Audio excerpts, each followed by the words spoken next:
being said, let's get it out of the way. Tonight's subject, I'm calling it the Justice Fund. Now, I think that police men and women in general get a one rap. No one likes them until you need them. But see, nobody talks about the number of policemen and women that are killed while protecting the public. So, I'm going to take that opportunity to speak out for them. In 2019, there were 89 officers killed in the line of duty. Now, that number increased by 96% in 2020, even with COVID going and all that. There were a total of 264 officers killed in the line of duty. Now, I don't hear a whole lot of reporting on that. But you know what? Let there be a negative interaction between police and an alleged criminal. And the police become the devil. You see, the little thing that everyone carries around nowadays, the cell phone. Let's talk. You see, that little device has allowed everyone to become an instant reporter.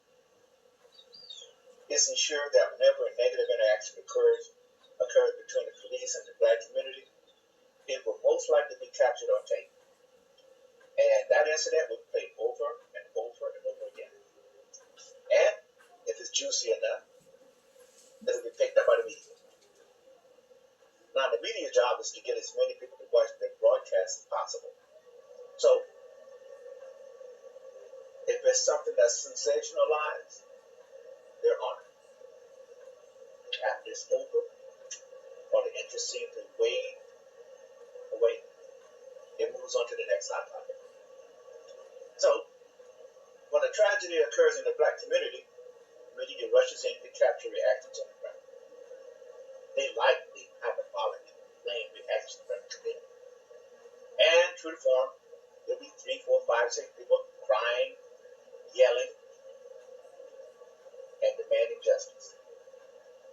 Now, if you were an unintelligent person, you might come away thinking that all police officers were doing was riding through the black neighborhood, shooting any random black person they came across.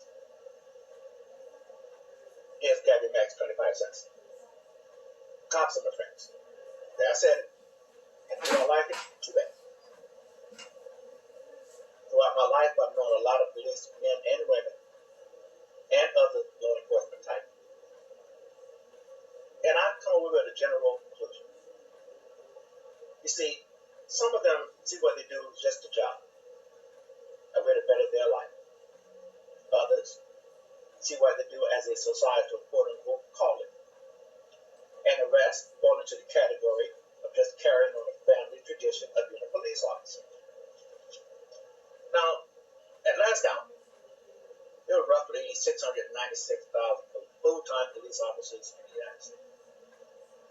And although I respect the really hard job they do day in and day out, not all of them are good officers. Some are bad. But overall, I believe most of them want to serve their communities to the best of their abilities. And they will respond when you, your friends, or your neighbors dial 911. Now, the U.S. population is roughly 350 million. Of that, 46 million are black people, or roughly 15%. Now, let's talk about the black experience with police.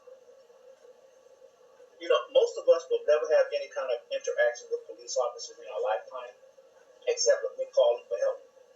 You know, to stop a burglary, or someone being killed, or just to restore peace between you and your neighbor. Now, with roughly 46 million people in the United States in 2019, I looked at the statistics, and it said that during that same time, there were 2,902 black homicides. Now, people just committing suicide or jumping off the building or burning fires, etc., etc. And police officers were involved in 259 killings involving black people. That comes out to roughly 1%. And during those interactions, weapons were involved 83% of the time. Now, if police were involved in 259 people, black people being killed, how do we explain the other 2,643 deaths? No, homicide. Let's call it what it is. That means someone took the life of someone else. Homicide, murder. Well, we did it. We black people killed each other.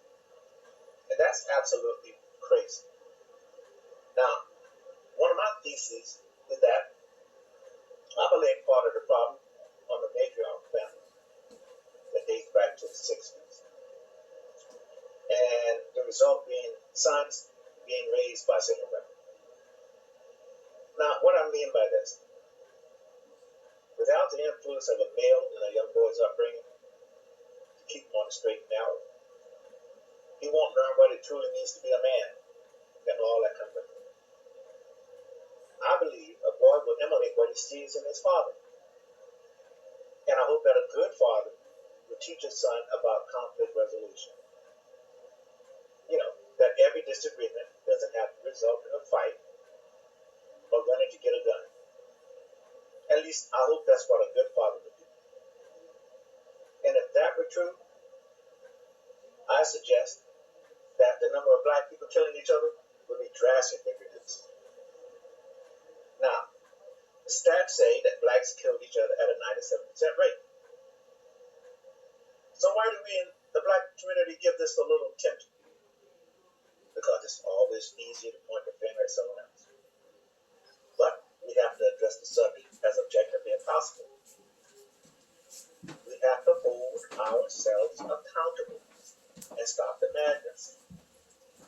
Now, you may disagree, and that's your right as an American.